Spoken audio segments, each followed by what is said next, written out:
இன்று எங்கள் முன்பாகவே இந்த ஏர் பிரஷர் இருந்தது. துபாய் ஏர் ஷோவின் கடைசி நாளில் மதியம் கழிந்த பிறகு நாங்கள் அங்கு வந்தோம். நேராக போய் போயிங் மற்றும் ஏர்பஸ் பார்த்து பின் ஃப்ளை துபாய் கவுண்டருக்கு சென்றோம். ஃப்ளை துபாயின் காட்சிகள் பார்த்த பிறகு நாங்கள் நேராக போய் பார்க்க விரும்பியது 2033 திறக்கப்பட உள்ள உலகிலேயே மிகப்பெரிய விமான நிலையத்தின் மாதிரியை பார்க்கத்தான். நீங்கள் இப்போது காண்பது உலகிலேயே மிகப்பெரிய விமான நிலையம் 2033 திறக்கப்பட உள்ள துபாய் விமான நிலையம். 5 ரன்வேயும் 6 காங்கிரஸும் உள்ளது. புதிய விமான நிலையத்தின் காட்சிகளை பார்த்த பிறகு நாங்கள் விமான நிலையத்திலிருந்து இறங்கி அங்கே நிறைய நிறுவனங்களின் பல வகை விமானங்கள் இருந்தன. நேராக எமிரேட்ஸின் லேண்டிங்கை பார்த்தோம். லேண்டிங் கியரின் புகைப்படங்கள் எடுத்த பிறகு எங்கினை நோக்கி சென்றோம். அங்கேயும் சில புகைப்படங்கள் எடுத்தோம். விஷயங்களை புரிந்து கொண்டோம். அதற்குள் ஷோ ஆரம்பித்தது. பல வகை ஃபைட்டர் ஜெட்டுகளின் ஸ்டண்ட்ஸ்களை வானில் பார்த்தோம். உண்மையில் ஒரு முறையாவது எல்லாரும் இதை கண்டாக வேண்டும் என்பதே நானும் நினைக்கிறேன். ஆனால் மகிழ்ச்சி ஆரம்பத்தில் அதிக நேரம் நீடிக்கல. அந்த செட் ஷோ முடிஞ்சதும் நாங்கள் அங்கிருந்து நகர்ந்து அடுத்த காட்சிகளை பார்த்தோம். மிலிட்டரியில எமர்ஜென்சி ஏர் ஆம்புலன்ஸ் இதுதான் அப்படின்னு பார்த்தோம். அதை முடித்ததும் நாங்கள் ஆம்ரி ஃபிளையர்களை பார்த்தோம். பல வகையான ஆம்ரி ஃபிளையர்களின் பிரிவுகள் அங்கே இருந்தன. எமிரேட்ஸின் பக்கமாக பார்த்தபோது கூட்டம் குறைந்திருந்தது.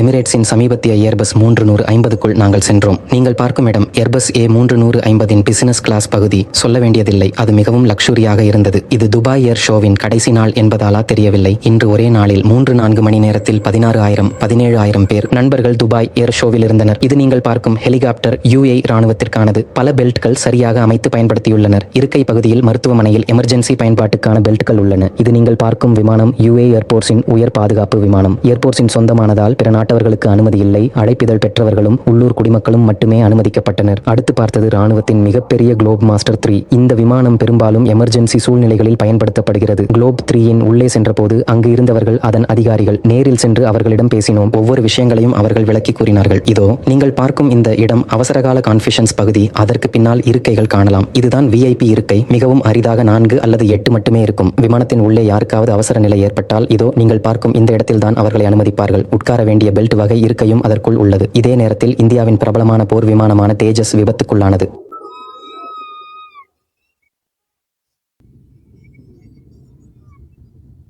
அந்த நேரத்தில் இராணுவ விமானத்திலிருந்து வெளியே பார்த்தபோது கருப்பு புகை போலவே கண்டோம். எல்லோரும் கீழே குனிந்து போலீசும் தீயணைப்பு ஆம்புலன்ஸ் சில நிமிடங்களில் வந்தன. அப்போது இருந்தவர்கள் உடனே வெளியே வந்தார்கள். 10 நிமிடங்கள் கழித்து நாங்களும் வெளியே வந்தோம். இதுபோன்ற சம்பவம் இதுவரை நடக்கவில்லை. ஆனால் துபாய் ஏர் ஷோவின் கடைசி நாளில் கடைசி நிமிடத்தில் இந்த விபத்து